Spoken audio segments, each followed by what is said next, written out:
I have, this is one thing that I've been kind of pondering about my leg training that I kind of really miss back,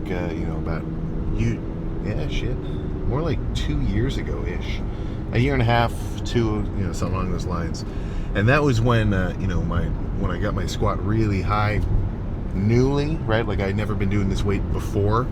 So to even get under 4 or 5 X plates, like it was a freaky thing, to the point where I'd be getting nervous about my leg day days before. Like I'd be doing chest and I'd kind of have a little thought in my mind of like, okay, holy crap, all right, that means I'm going to be squatting on Friday. Because it was a totally new sensation, not even like for me just, consciously, but also subconsciously, right? To go from like regular sets, leg extensions, maybe some leg press here and there, to like full-on maximum exertion squats. I mean, I'm not usually one to make a big fuss about, central nervous system fatigue and activation or things like that, right? But if you were to plug, if you were to put like some kind of wave, or like mind wave reader on all over my head, or like little electrodes just all over the place, I could guarantee that during a squat, whatever measurement or bars or line graph is being charted would go freaking haywire for at least as long as that set was going on. And it would get progressively crazier right up until the last rep, ideally at failure, So that's what makes me, that's part of what makes me think the squat is a little bit more special than anything else. Because, honestly, I feel like it kind of translates strength everywhere else. It might be a stretch to say it makes me feel like I'm stronger in my chest. Like when I'm benching and doing curls, I kind of feel like it does, just from, how much is kind of training my ability to exert force in general, totally across the board. But I think it's still fair to say that it's gonna translate strength, at least into your quads, on everything. I'm talking leg extensions, leg press, hack squat, anything that you end up doing will, you'll just be able to go harder, heavier weights, more tension, better sets, more stimulative workouts, more gains, right? An upward cycle. But it's not the other way around, right? A square is a rectangle is not a square. I don't think anyone is going to build a massive squat purely from leg pressing, because the squat has so much going on. You can't, it's not like it's not like a fly where if you've got a heavy bench, you'll be able to fly pretty heavy as well. So that's what makes me think that at least a free bar squat, I've gone through some kicks of, mainly leg press or mainly Smith machine squats, but I end up always coming back to the barbell squat.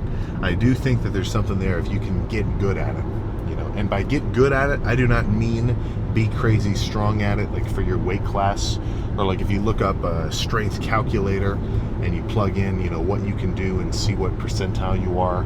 I'm not talking about that. I'm talking about getting good at the squat, as in you're comfortable loading the squat, to a pretty hefty amount of weight for what you're capable of, and really exerting yourself, ideally to failure. So that doesn't have to be 6 plates. That doesn't have to be 4 plates.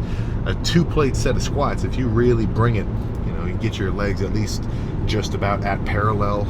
If you go, if you're quarter squatting, I'm typically one to say don't worry about people looking at you in the gym. A quarter squat, you might get some eyes on you. I've seen far too many quarter squats. Now, that's not to say maybe you have a knee thing, whatever, but not everybody's gonna be thinking like that.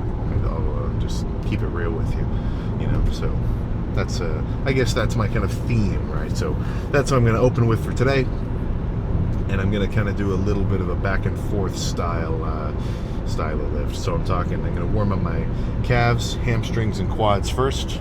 So that's just me bouncing around the leg extension, the leg curl, doing some calf raises, even just standing single leg, like using my body weight just to kind of get them warm. It's not like you're doing a calf raise during a squat, but you do exert a good amount of force through your toes, That's your calves coming into play, you know. And then I'm going to start with an opener of barbell squats, and then go from there. So today I want to make this leg day a little bit alternating. So do some quads, do some hamstrings, do some quads, do some hamstrings, back and forth, back and forth. Probably finish with some quads. Quads will definitely get a little bit more volume, and then just see how pumped they are.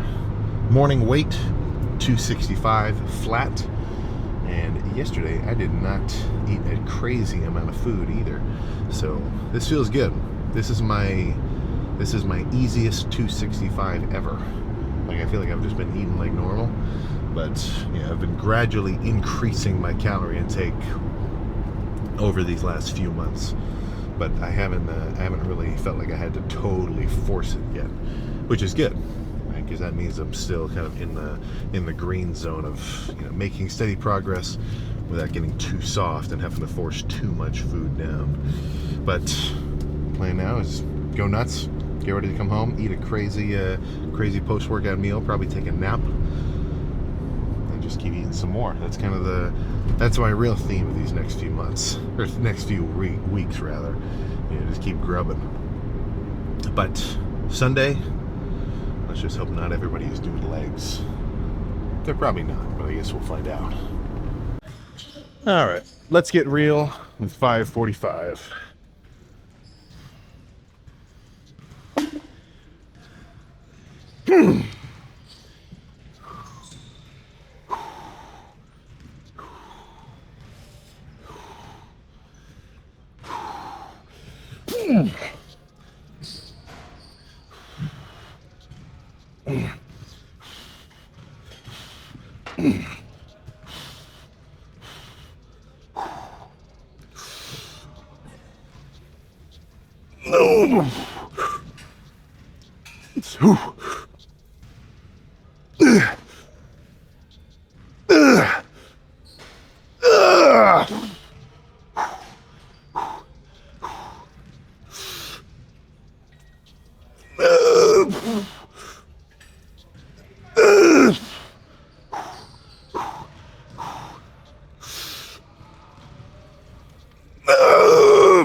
Fuck. Oh, that's heavy. Oh my gosh. Oh, okay. I don't feel that bad. I didn't go for one more. Oh yeah, I don't think one would have been possible. Holy shit. Okay, let's move on. Oh my god. I'm actually going to change my plans. I was thinking quads and hams, squats and hams. Nah, let's just do all quads first. I don't want to break up the momentum, because that was a perfect freaking start. That set was nuts. Should have gone for one more. I'll learn for next time. But let's just do some quick, heavy leg extensions. I'm still going to squeeze, but not like a squeeze and hold, if you get what I'm saying. Okay.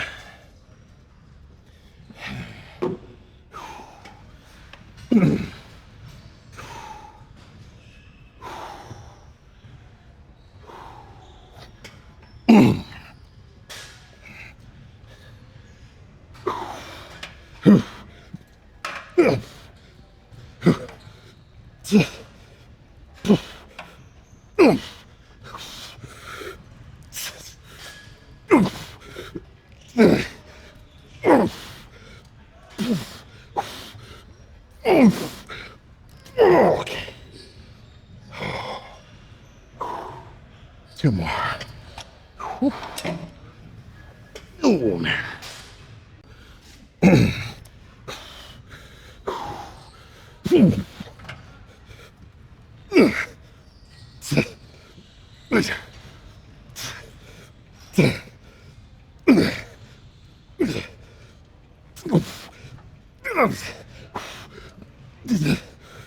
Okay. Okay.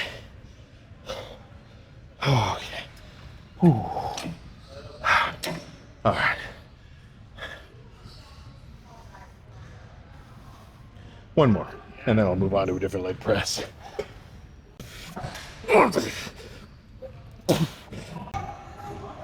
I think I don't need the weight that I'd be able to, stack onto the plate-loaded leg press. Plus, it's taken, so that's two reasons not to. So instead, this machine leg press will do. So this will be, really just as many slightly faster than normal reps as possible, right? I feel like the squats were slow enough as a press. I want this to really just kind of like fill my quads up. And since those squats are so nuts, after this, I'm going back to some leg extensions. Different style, slow, lighter squeezing, like a 3-second hold in the eccentric. Yeah, man. The leg extension gets a little too much hate, right? Yeah, it's no squat, but you're still wrecking your quads, So it's like everything in a certain level of balance. But no more talking, let's get nuts.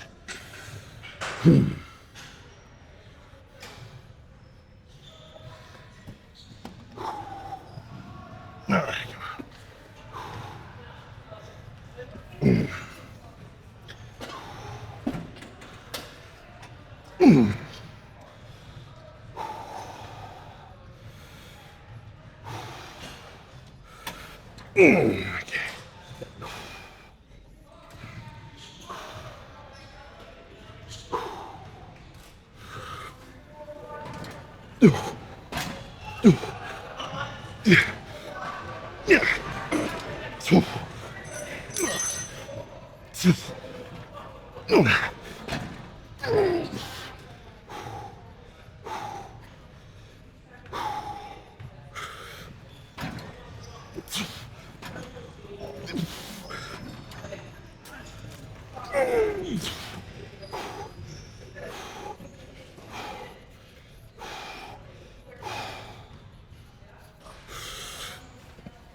Okay. Ooh. One more. Ooh.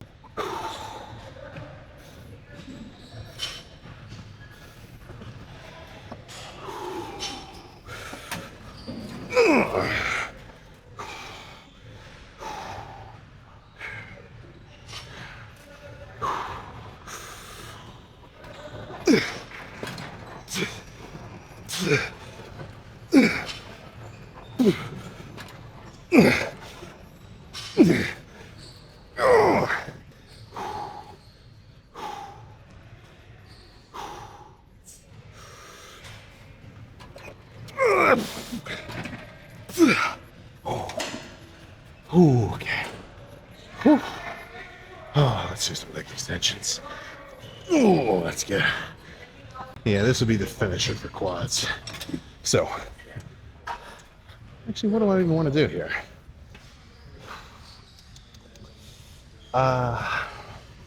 Okay. My idea is starting to bubble up.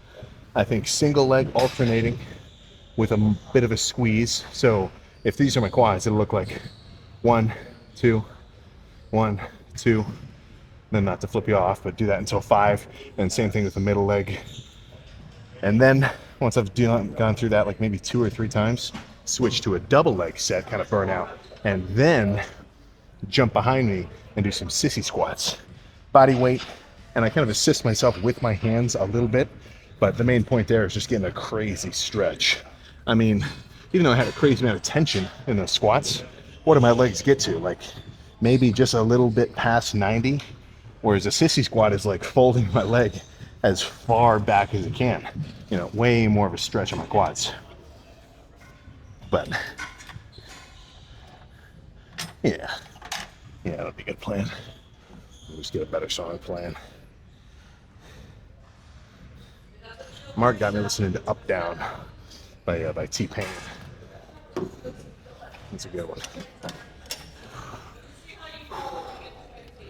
Yeah, one notch heavy. Let's do 85.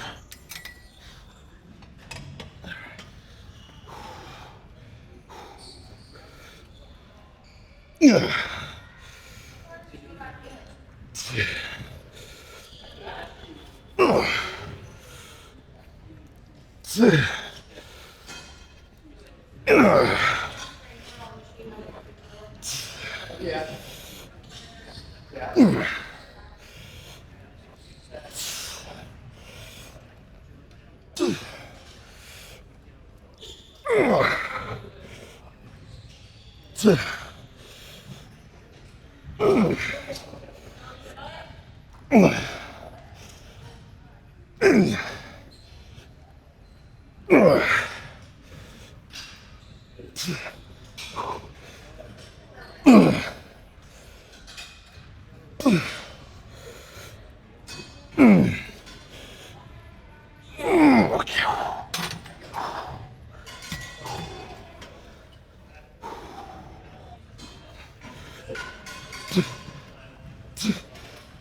Oh, shit.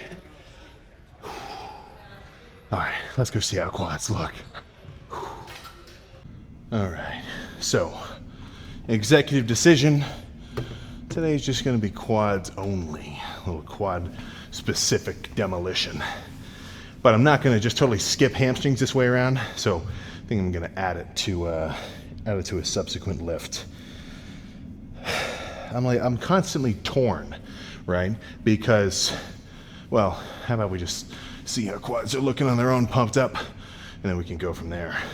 But a quad only day is so nuts, right? It makes me want to have it, implemented in my week, like, way more often. But then what the hell are you supposed to do about hamstrings? You know what I'm saying? Because it's like, I'm not just going to skip them. That's not an answer, right? But quads are such a big portion of your legs that it's like they kind of demand a little bit of extra respect, or at least a little extra time, dedicated to them, so that they can really get, the proper workload that they, not only need, but really more so deserve, But yeah, this is sweet. That was probably, well, I don't know, you tell me. What's a crazier set? And don't be concerned about number of plates. Let's say this is a world where plates don't matter. Because my heaviest squat set ever for reps was 6 plates for 8. And that was 5.5 plates for 10, right? So obviously the point isn't 1,000,000 pounds of weight, right? Because I'm not doing strength specific training, but strength is kind of a byproduct of just overall, muscle size, right? If someone did just straight up hypertrophy training, let's say they never went past like 50% of their maximum weight, if they gain 10 pounds of muscle over X course of time, they're gonna be stronger, Mass moves mass. So for me at least, my indicator of when my off seasons are the best, I'm eating my food, recovering well, training hard, it's when I'm biggest and strongest, So some guys, look, I'm not Nick Walker, you know what I'm saying? I don't have so much muscle that it's, he just did a podcast where, he was talking about how he's chilling out on his weights because he could probably bench, he's saying he could do the 225s on incline for like a good set, So I guess I kind of forget what my point is, but all I'm trying to say is when I've got a good off season, I can push some weight. I don't want to hurt myself, that'd be stupid. But, it's just kind of a consequence of good training, So kind of like I was talking about in the car. Oh, I got it. like, I gotta get a Gatorade or something. I can tell I'm running like, not like hypoglycemic where I feel like I'm gonna pass out from low blood sugar, but I can tell I'm like, let's get in the car, grab a Gatorade, and then we can discuss. It's a very nice feeling to sit down in the car, get the air conditioning going, scroll on your phone for a minute, eat a little pack of fruit snacks you got from the vending machine at the gym, after getting a quad pump so big that you end up, hobbling around like a cowboy instead of, taking normal steps, and knowing you just put a quarter ton, or actually a little over a quarter ton, onto your back and threw that shit around in a controlled manner. That's not something everybody gets to say or gets to experience, and I'm most certainly grateful for the ability. There's a few things that I actually think about pretty consistently that I'm like, actually very grateful for, right? Number one, I have all 10 fingers still, because I'm sure somebody in here actually has a story about, just a little more than a week ago where their Uncle Terry couldn't put it in reverse, okay, and then got hit with a cherry bomb, or like a Blitzel. I don't know the names of fireworks, but that's one. Right, because these things are freaking important. This is my direct connection to the weight, at least for basically most of my movements, and I don't want to mess that up. And I've done it before. This isn't just like a hypothetical. Like oh man, I don't know how to describe it exactly. I was lucky enough I didn't and I brought this up a few times, but I was working and I totally sliced the pad of my thumb open. So I'm talking not on this hand, but this one. You might not be able to see. I'd have to take a picture. But I got a nice ass scar from total side to side of all of the meat in my palm that connects my thumb to everything else. And that's pretty freaking important stuff. Luckily enough, I think it was mostly just cutting through muscle. I didn't split any tendons or crazy arteries, or what's the other one? Any serious nerves. But I don't even like to think about it because there's so much important shit going on here. So for 2 months, this hand was almost out of commission. There was no pressing. So little tip: if you ever have a wrist upward injury of any degree of severity, what you can do is really start making use of the ankle attachment. Right? I know 90% of the ankle attachment is going to be used by girls doing glute kickbacks, or actually now it's a bit more popular for push downs and lateral raises. But if you start thinking with your brain a little more, you can put that thing around your wrist, and as long as you've got at least a little bit of beef on your forearm, you will be able to actually push with it as well. So I was doing 2 months of just wrapping that ankle attachment to my arm here, and then doing presses that way, where the load was just going through my mid forearm instead of up in my hands.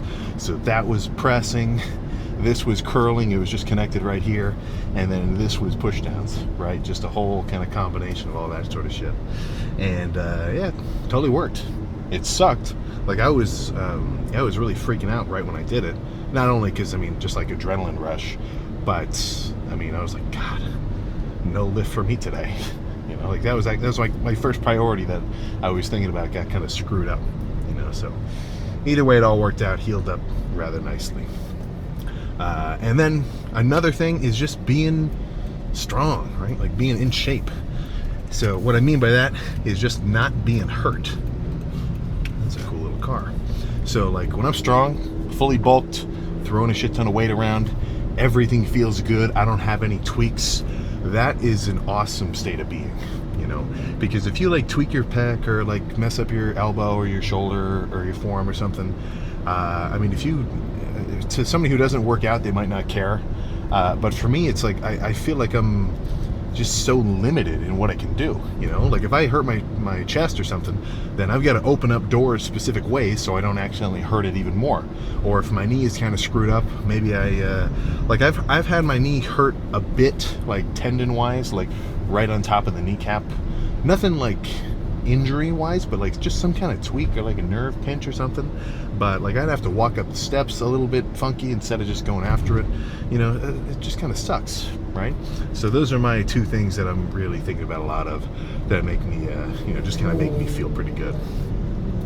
You know, so I'm gonna definitely try my best not to take those for granted. And half of that is kind of just a learning experience of you don't know what you have till you lose it, you know?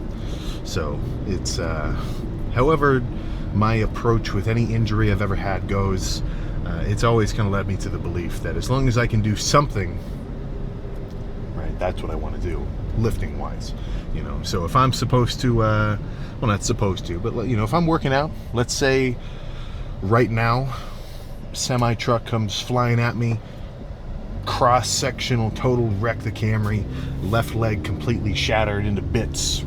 Actually, that's a little bit too serious. If you have like a serious, like if you just had a spine surgery, maybe you don't, you know, go do legs or arms. That's a little bit different, you know. But let's say you like snapped your ankle, just like a little thing like that. You know, knock on wood, of course. But I'm sure this guy. There was a dude in there today. I could tell he had a knee splint on, or one of those like, you know, kind of Velcro looking things so it doesn't bend out of place or whatever. You know, he's still grinding. He wasn't doing legs, but he was doing back, he was doing arms. You know, you can work around some stuff. So if you have an injury that's work-aroundable, then, you know, do that by all means. Because if not, then you're going to start to slow yourself down, and then you're going to be playing catch-up, you know? I do not think you're going to interfere with your ability to recover if you hurt your wrist or something by working out your legs or anything else. If anything, I think it would be the total opposite, or that would actually help you improve your recovery, because then you're going to keep your, you know, just momentum up. You're going to be eating more food because your metabolism's burning at a quicker rate because you're actually doing more things in a day. You know, being sedentary, like just sitting, like it obviously depends. You know, if somebody had a freaking, you know, intertorso, like a big ass thing, that's different. But I'm talking about things that can be worked around. If you stop working out and go, you know, relatively sedentary, I'm talking no sweating, no heart rate over 100 beats a minute in your day, not good. Not good for you. You know what I'm saying? So I'm kind of rambling here. But either way, awesome lift. I'm excited to get home and then splice this together just so I can rewatch that squat clip a few times. And then just get some food in me and repeat. So tomorrow I've got chest. I'm not sure if I want to make it a heavy chest day or a little lighter and controlled. I will have to see. But yeah, one one aspect of the reason why I went to public gym instead of private gym today with the squats, and this is just my ego coming into play, but it definitely feels a little cooler squatting when you know there's people in there watching. You know, it doesn't really matter, like you're not cool for lifting a crazy amount of weight, but it is, if you're the guy doing it, you know it is kind of cool if you get some people watching you. And it almost puts a little bit of extra, like, good pressure on you, because it's like, you know, if you don't bring it, people are going to be able to tell, right? So that's kind of putting yourself in a situation where, you know, you got to either freaking, you know, perform or wuss out. And if I'm coming to the gym warmed up, everything else, yeah, wussing out's not a freaking option, you know. But I think no more talking. Awesome lift. Yeah, let's go home and eat something. So I'll see you for chest tomorrow.